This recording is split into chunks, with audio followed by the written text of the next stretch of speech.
Everton have been deducted 10 points from the Premier League this season. So, what is my honest opinion as A, Bournemouth fan, but also B, a general football fan? Personally, albeit this might have good, prospects for our football club, AFC Bournemouth. Personally, I think it sets a very, very dangerous precedent. And surely Manchester City now need to be looked at. I do feel sorry for the Everton fans, to be perfectly honest, because it's not their fault. It's not their choices. And to be honest, if they were one of the big clubs, would they be getting this? Now, one of the big things that has been mentioned to me is, of course, Man City have got something like 115 charges, and you're now talking about Chelsea, who have also, done a lot of dodgy dealings in the past. But Everton, according to a lot of people, only had the one. Now, it was referred to an independent commission, and they made their decision that Everton were in wrongdoing. Right, fair enough, no problem. But at that point in time, Everton fans have got to feel aggrieved because if they're being done, so should Man City, so should Chelsea, and who else is going to creep out of the woodwork? That is my question. And Everton have got every right to appeal this. Personally, I think as a football fan, this is wrong. It sets a dangerous, dangerous, dangerous precedent. Football teams should be judged on the performances on the pitch, not the mismanagement in the boardroom by other people. Now, the mismanagement in the boardroom normally makes teams a lot better. So, for example, in the case of Manchester City, lots of investment and, maybe a lot of money being pumped in to the football club, which, was probably breaking FFP rules, financial fair play rules. And in that respect, you know, it's yes, it does affect, on the pitch. But at the same time, Everton fans haven't seen that. And I do feel sorry for them because personally, I don't think this should really be happening to them. When, a team's got 115 against them or whatever there's been, at the end of the day, this is all stuff that's out there in the media. This isn't stuff that I'm making up. But effectively, what it should be is one rule for one rule for all. And, Manchester City, it doesn't matter how many charges they've got, they should pick out the charge which is, easiest to prove and also easiest to therefore get a conviction of this sort on. Um, you know, you look at Everton, and they've had a lot go wrong. That ground, that new stadium that they're building, let's be honest, Goodison Park um, isn't now, well, I would say, is it fit for purpose? It's a great ground. It's a great stadium. If anybody's not been to Goodison Park, it's one of those grounds that you want to go to because it is enclosed. It is close to the pitch. It's intense. It's frightening. Everton fans use it to their advantage. It's called the Old Lady for a reason. It's a lovely ground, but the seats are cramped. There's areas of the ground where you're sat behind a bollard. It's one of those. It's an old style stadium. Yeah, this is going to be great. The new stadium that they're moving to. But they started all this during COVID, and I think COVID has been a real strike for Everton. I think, that's why I feel that this is something that, maybe needs further consideration. And I fully agree with them appealing for this because I think they should do. You know, I think even though the points deduction for them might be a good thing for us, who's to say that we wouldn't get pulled into this? Because are they going to look? They've got to look at other clubs. They have to look at other clubs. They have to look, and go, right, okay, Arsenal are spending that. West Ham are spending that. Manchester United Man United, I don't think are out the woods either. They're spending that.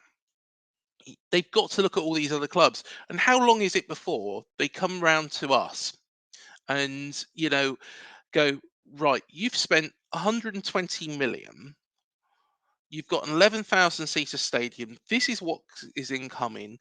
This is what the owners put in, and therefore sees, Bill Foley can afford it. It's great. Bill Foley can afford it and, pump that money in. But at the same time, if they are going to take this seriously, they have to hit all of the teams with the same brush. That is what I'm saying.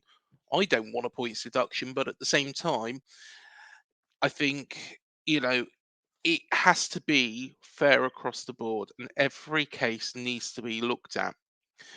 That's why I think Everton have got, if we're far down the line, but, you know, that's why I think Everton fans have got every right to feel aggrieved. I feel sorry for them.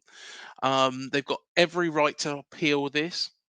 Um, they are, the owner has knowingly misspent money, but at the end of the day, that owner has been, I think, poorly advised in places as well by the people at the top. And those fans have not been happy with the people at the top for a long period of time. So, yeah, I think you've got to look at this. Let's be fair. Some of the business that they've spent money on, that's punishment enough. That some of the players that they bought, we're going to push them on to the next level. Have done polar opposite and could probably push them more towards the trap door in the Premier League. And now, most definitely, they are in another relegation battle, which is not what Everton fans wanted. Do I think they'll be okay? Personally, I think the three teams that come up are pretty poor. The only thing I would say is that Sheffield United are showing a little bit of fight now. Hopefully, we can beat them on, week Saturday, because of course that would really put us in trouble. But, I think Luton have got a lot of fight as well. So those two teams have got fight. I think Burnley are really struggling, and they're playing the same way as what we are. Pass, pass, pass, pass, pass. So I think Everton, despite this, will be okay. But there is no guarantees in that. There is absolutely no guarantees in that. There is going to be games where we are going to play and Luton are going to play and Sheffield United are going to play where we pick up points, and that's going to bury Everton even further. Um, I honestly feel that they've got every right to feel bad done by. And I think COVID has had its play on Everton. I think the previous owners, or is going to be a previous owner. I think very shortly. That's got a lot to play on it. The stadium is the big one. The stadium, they've invested a lot of money into that football stadium. They're gonna be, it looks an amazing, amazing, amazing stadium. A stadium that Everton deserve because they are a big club. I think that is where, you know, which has really affected them. Now, let's be fair, other clubs have done something completely different with regards to this, and you've got to look at Spurs. How did their stadium get built? And stadiums are a different thing. I think you know it's a very very different thing. Whereas the likes of Manchester City and Chelsea are still playing in their current stadiums. Remember, Man City got their stadium when they moved from Main Road to the City of Manchester Stadium. It was, or the Etihad as it is now, it was, built for the Olympics, the Commonwealth Games, I should say, not the Olympics. Of course, that's West Ham's. Um, so they've got a bit of a helping hand there. I don't know the intricacies of that, but Everton haven't had that luxury, and I think it's a crying shame. I feel that what matters is what happens on the pitch, and I feel Really sorry for the Everton fans. There has to be some sort of punishment. What is that punishment?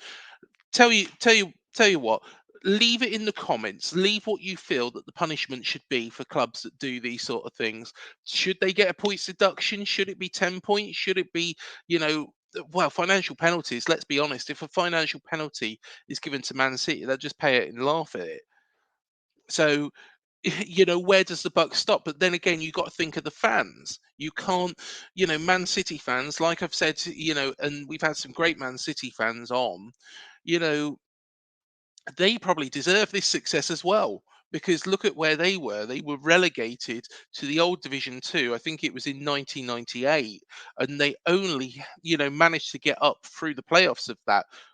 What could have happened otherwise if they didn't do that?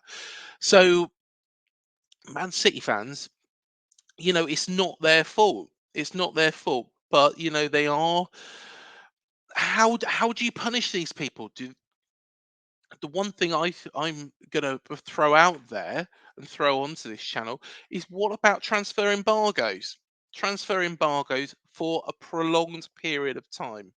And I don't mean just one or two windows, because at the end of the day, let's be honest, Man City have got a very, very good squad already. I mean, like 6, 7, 8 windows. That would really hurt and affect a club of that size.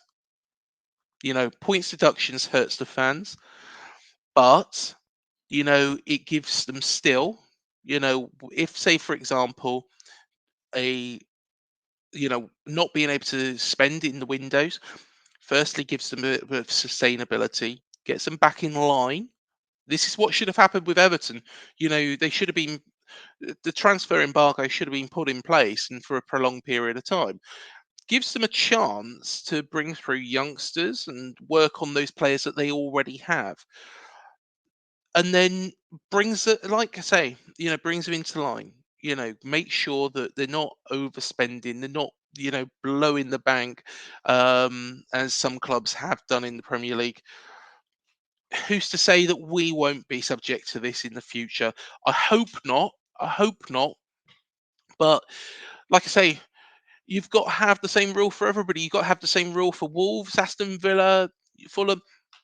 What do you do with the relegated teams? What do you do if, Leicester City have overspent? What do you do with them? Do you penalise them?